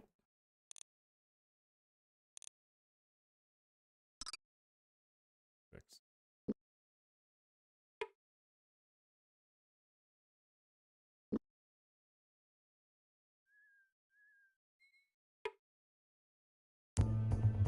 The stranger. Maybe this guy has the key? James motioned to the figure across the room. The man walked over to join them. He stood before them, eyebrows arched inquisitively. Devon, what can I do for you today? Kinda got some unique music for this guy. I do believe this is the loneliest tavern I've ever visited. Where is everyone? Everyone is elsewhere, with the exception of Rake, myself, and a handful of boarders that have wandered in from the road. There's not been another soul in town since the festival. Everyone, why? What happened here? From the 8th hour of last evening, a cloaked gentleman entered through the same door there and took a seat. He ordered a joint of beef, a loaf of bread, and a mug of ale. I remember these things because I had ordered the same. As soon as he had finished his meal, he went to the tavern keeper and tossed down 50 gold sovereigns, turned round, and was gone by the door. Before the first of those coins stopped their spinning on the counter, the rest of the people in the tavern rushed out after him. The keeper didn't even latch the door. Some sort of deal? Nope, some sort of damn local ritual. It seemed I arrived in the middle of a ceremony that was called the Festival of the Stranger. Traditionally, the elders of the town would gather in the tavern and draw lots, and the one with the longest lot was dubbed the Stranger. On the first night of the festival, the Stranger comes around and offers the members of the town fake sovereigns. They call them Nimptos. And then the citizens of the town leave to sleep in the fields. Of course, I wasn't aware of what's going on. They're supposed to stay in the fields? No. The next morning, the elected stranger is to circle the village 3 times while swinging a strand of hemp over his head. When he is done, he cuts the length of rope and sets it on the road to let the people know they can come back. They then know that Killian is looking for good fortune on the township, is looking with good fortune on their township, and that she won't strike their fields dead. If the strand is not placed, however, it means that she is displeased, and any citizens that attempts to return to town will be struck dead. Was the stranger killed by Killian? No, not Killian, but by a man named the Collector to whom he owed money. Who didn't know about the town's tradition? It didn't matter to the citizens of Egley, though. They still chose to see it as a sign from Killian, and they haven't returned since. They think think this place is cursed and won't return until the curse is lifted. They've relocated in Tanner's, Hawks Hollow, and a few in Malak's Cross. They all believe they've done the right thing and have given me permission to do whatever I wanted here. Out of respect for them, I decided to keep the old town name of Egley. I don't know, it seems people would have to be pretty thick to believe all that. Would they? Would you have the nerve to spit on a shrine of Ishap? No, but I guess I can see your point. Everyone has their beliefs. Many people in these villages at one time were farmers, and it's difficult for them to just simply turn their backs on the goddess of nature. They require her blessing before they can go on to new lives. You should remember that before you judge something to be ignorant. So, as my new job as bartender of the tavern, I suppose it's my duty to see if you need anything. Can I set you up? The festival. Which god did you say the festival of the stranger was in celebration of? The fertility goddess, bringer of harvest, the earth mother, Sylvan. Pick a name. All mean the same thing. She's the wench to whom Ma and Pa Ugly pray to have little runt ugly and enough wheat to eat through the winter. Can't say I have much use for her. Is there a temple of hers nearby, or straight west of Egley? Then north at the crossroads, big white building with the column. Smells like a horse bedchamber. Hard to miss. With the whole town to yourself, I'm surprised you haven't opened up the other shops or houses. I'm leaving them be until I know what's eventually going to happen here. Never know when some folk is going to show up and want his property back. I don't want to be the idiot holding the bag. If most folks were smart, they'd probably lock their houses. I'm not much of a lockpick. Know anyone who is? Strange character named Abuk. Abuk? I ran across him when I was working for the Dauphiness Cassandra of Queg.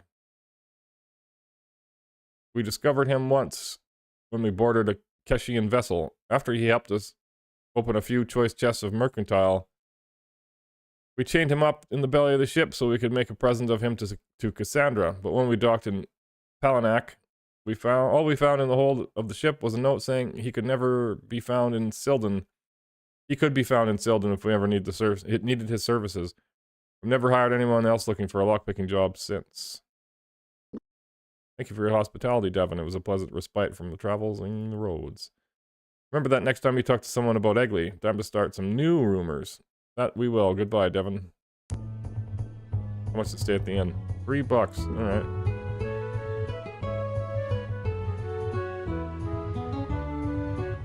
Oh.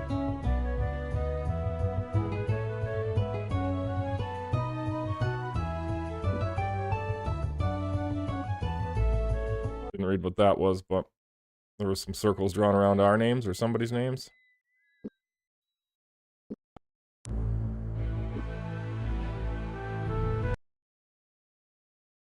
Maybe I shouldn't click through so fast. I'll check these stores too. One. No one.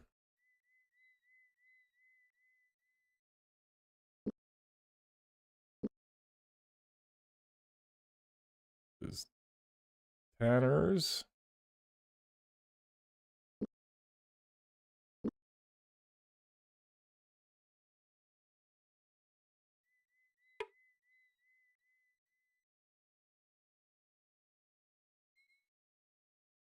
Or it wasn't. This is Emil's Pawn. The shop was littered with cast-offs, forgotten trinkets, lost items which few would want or need to reclaim. Here it seemed that tarnish and rust were the things that were prized. Items to which they clung were of secondary value.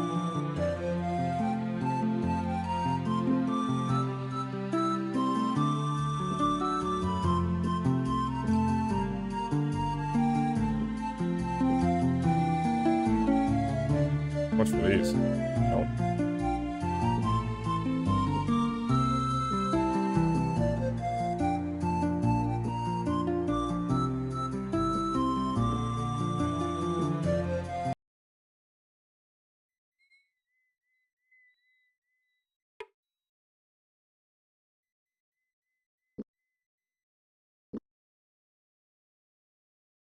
Let's go back east. Well,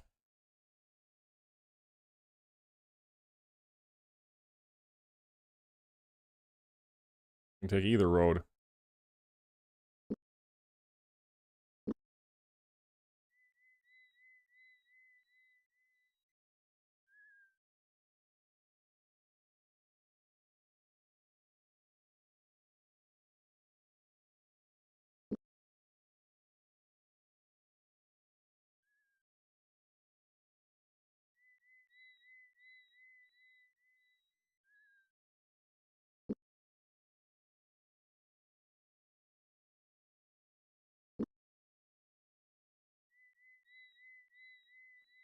The road led east. Halting for a moment to ponder his options, James stared off in the direction of the kingdom's populated heartland. We'll pass through Malk's Cross or Sethanon if we head this way. Think it's the best idea? Yes.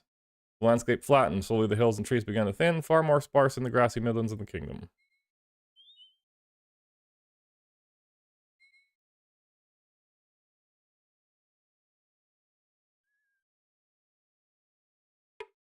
Darkmoor. Haven't been here yet. After knocking several times, James had just about concluded that nobody was home. Oh, pardon me. Come on, he said in Gorth's direction. There doesn't seem to be anyone about. Just as he was preparing to leave, a shuffling sound inside the house caught his attention. Hello, is anybody there? He shouted. For several more seconds, he heard nothing but silence and again was about to leave. This time a hoarse whisper stopped his exit. But he couldn't make out what the voice was on the other side of the door was saying. You'll have to speak a little louder. We're just passing through. We would like to talk to you, James said. Come back when the sun is no longer in the sky. Croaked the voice, and I will tell you about the Ruzalki. Hissing emphasis was placed on the last word. James tried to get some more information, but he was greeted with naught but silence. Come on, let's get going. Right, so a little house on the end. Come back at nighttime. A middle-aged woman met James at the door. Good day to you, he began. He began? Oh, that was him. Okay. The sentence hung unfinished in the air. Come in. My, aren't you fellows handsome? My name is Elizabeth. Are you married? My sister Caroline is a lovely young girl, and I think she would be just perfect for you. Would you like to meet her? Well, never mind that for now. Come in, come in. As the woman dragged them into the house, Gorth marveled at the way she seemed to be able to talk without even taking a breath. My husband would agree if he was here, but he works at the Mercantile, you know, the store just down the road. He does pretty well for himself. That's why we have this house, too. He had this house built just for me. Can you imagine? I used to help him at the shop, but now he insists I stay here all day long. Isn't he just the sweetest man? After several more minutes that felt like hours, James excused himself politely and they headed for the door. The woman called after them as they left, but they pretended not to hear. Place is abandoned. Maybe the occupants left something. I mean, can I sell the bow at the Mercantile that's right here? The lay of the goods store was comfortably familiar, arranged in such a common-sense fashion that it took only a few moments for James to locate the items with which he was interested. Quiet. No! Ugh. Bad face.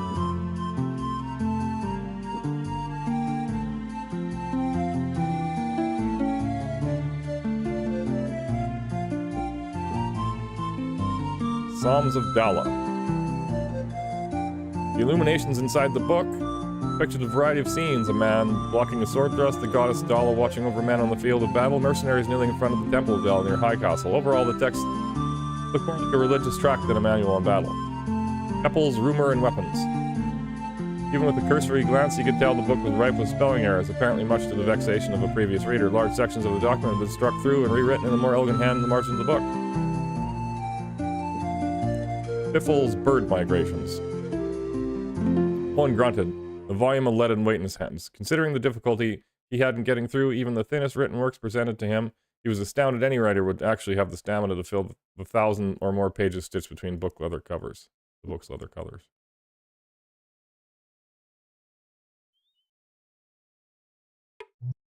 Water.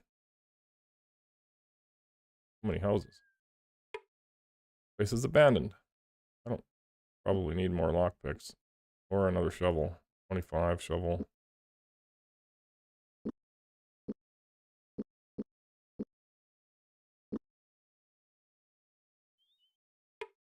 After knocking on the small wooden door, James stood back to survey the house and its surroundings. Darkmoor seemed friendly enough, he said. The door swung open and his attention shifted to a smallish woman who greeted him with a hug. Oh my, aren't you a dear? My name is Caroline. What's your name? Before James had a chance to answer, she ushered them all inside the house. Inside, amidst a collection of knickknacks and odds and ends, no doubt collected over 3/4 of a lifetime, they introduced themselves. They talked for several minutes as she refilled their water pouches with a pitcher sitting on a small wooden table in the corner. Have you seen the crazy old hen that lives down the road? She queried, breathlessly. Only comes out at night. My sister Elizabeth thinks she's a witch or something. I think she's crazy. Can't really blame her.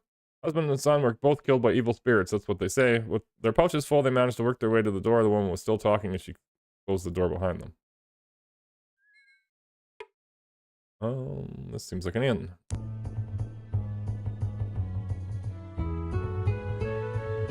no one to talk to but the innkeeper and the barmaid. Played the bard. Nice. I think I've read this before. Made 26 sovereigns, pretty good. 5 sovereigns a night, sure, let's stay. Oh, but now it's daytime again. When you click on these guys, they don't do anything. James cleared his throat. Glancing up from the business of cleaning his fingernails with a boot knife, the man regarded them frostily, motioning with the tip of his knife for them to quickly make their business known. That's a very nice knife. Keshian, isn't it? James commented carefully. Where did you chance to purchase it? The man smiled, showing uneven brown teeth. Who said I bought it? Ah, Groth said, taking hold of Owen's shirt sleeve. Well, I think my companion here promised me a drink before we came in, and I think it's well nigh I collected on it. Good day to you. Perhaps we can speak again.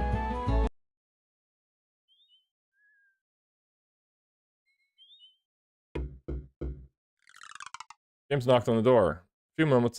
After a few moments, a dough-faced woman answered, keeping one arm braced behind the door in case her visitors were less than congenial. What is it you want? Although she was clearly addressing James, her gaze danced nervously to the Moradel. Had enough run-ins with strangers of late. We were looking to get a bit of water, James started, but found the old woman had slammed the door. Heard that one has sound effects.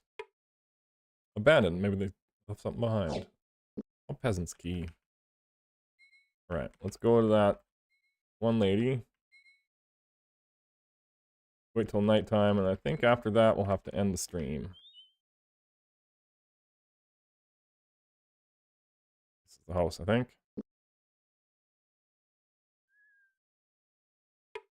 After knocking several times, James had just about concluded that nobody was home. Come on, he said in Groth's general direction. There doesn't seem to be anyone about. Just as he was preparing to leave, a shuffling sound inside the house. Oh, wait. I already read this. Come back when the sun is no longer in the sky. I'll tell you about the Rizalki. About the midnight, then. The moon hung in the cloudy sky like a pale lantern. Come in, said a gruff voice. They opened the door to a small dwelling and walked into a room lit by close to 100 candles. Shadows danced crazily on the walls. A sight so distracting it took James several moments before he noticed a strange old woman sitting cross-legged on the floor. No words were exchanged, but they walked across the room and sat on the floor in front of her. I shall speak of the Rizalki. As the woman spoke, she began to rock gently back and forth, her gravelly voice taking on a song-like quality. Innocence lost, lost. Spring blossoms robbed of carnal bliss. The goddess of death, their first kiss, their first kiss. Candlelight flashed in the wetness of her eyes, and she continued. They will shrink away from her touch. They hate her so, hate her so. Find the magic touch, or you too may feel her icy kiss. The woman's head dropped to her lap, and James got up to leave. He started to speak, but thought better of it. They left the house quietly as possible. All right. Creepy. Yeah, I think that's it for the stream. So thanks for watching. Thanks for likes and follows. And pressing all the buttons. If you want to see more of my streams, you should check out the live tab of my YouTube or the playlist over there. And yeah, thanks for watching. Peace. Love you. See you next time. Goodbye.